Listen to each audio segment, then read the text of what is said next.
The winter of 1945 was no ordinary season. Europe lay battered, its cities scarred by years of war, yet a decisive storm was gathering. By the first weeks of January, the Allies were closing in on Hitler's Third Reich from every direction, tightening a noose that could no longer be escaped. In the west, American, British, and French divisions surged across the borders of Germany. The Ardennes offensive, the desperate gamble of the Battle of the Bulge, had failed, and now the Wehrmacht was retreating in disarray.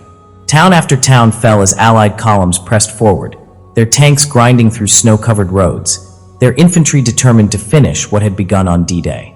The Rhine River loomed ahead, the last great natural barrier before the heart of Germany, and the Allies were prepared to cross it at any cost. Meanwhile, in the east, the Soviet juggernaut thundered forward. On January 12th, the Red Army launched the Vistula, Oder Offensive, a massive strike that shattered German defenses in Poland. Within weeks, Soviet troops had advanced hundreds of miles, sweeping aside resistance and driving straight toward the Oder River. Berlin itself was now within reach, only 70 kilometers away. For the German people, the war had become a nightmare closing in from both sunrise and sunset. Above it all, the skies told their own story. The once feared Luftwaffe was broken, its pilots exhausted, its planes scarce. The U.S. 8th Air Force flew almost uncontested, raining destruction on factories, railways, and cities.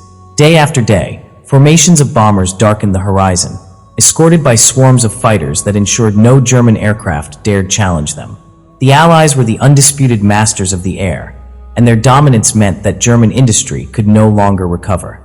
For soldiers on the ground, the sense of inevitability was palpable. They marched through ruined villages, past civilians weary and hollow-eyed, knowing that the end was near. Yet danger remained. Fanatical SS units fought to the last, ambushes erupted in forests, and every river crossing demanded courage. Still, the tide of history was unstoppable. By February, the map of Europe was transformed. From the west, Allied armies pressed toward Cologne and the Ruhr. From the east, Soviet forces prepared for the final assault on Berlin. The Reich, once sprawling and defiant, was shrinking by the day. This was the moment when the world held its breath. The Allies had become a relentless force, converging from land and sky, determined to crush tyranny once and for all. The winter of 1945 was not just the closing chapter of a war. It was the prelude to liberation, the dawn of a new Europe rising from the ashes.